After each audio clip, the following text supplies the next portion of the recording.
Puis lors d'une nuit, les gens dormiront et au matin les croyants se réveilleront pour accomplir la prière de Subh, comme à leur habitude. Puis après la prière de Subh, ils s'étonneront qu'il fait toujours nuit.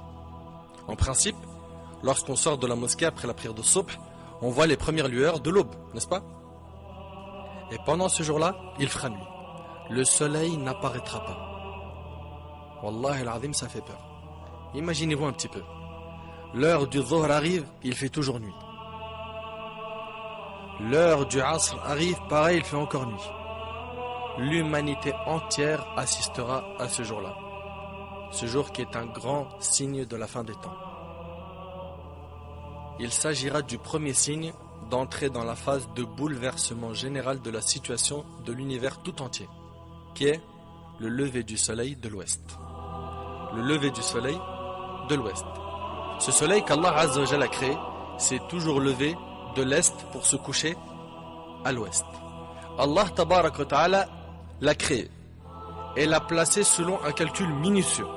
Le soleil est une créature d'Allah qui lui obéit.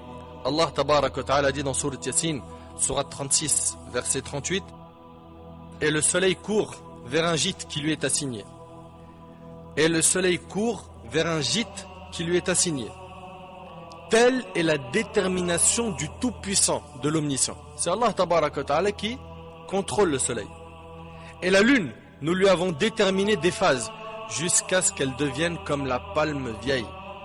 Le soleil ne peut rattraper la lune, ni la lune devancer le jour, et chacun vogue dans une orbite. Et chacun vogue dans une orbite.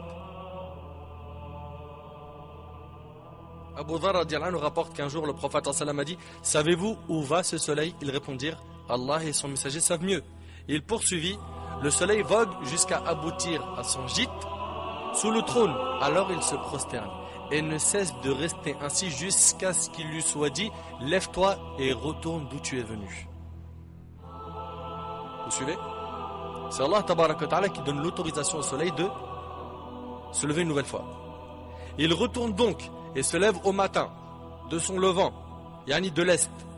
Puis il vogue jusqu'à aboutir à son gîte sous le trône.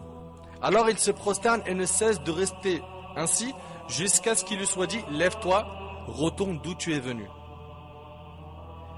Il retourne donc et se lève au matin de son levant, yani de l'est.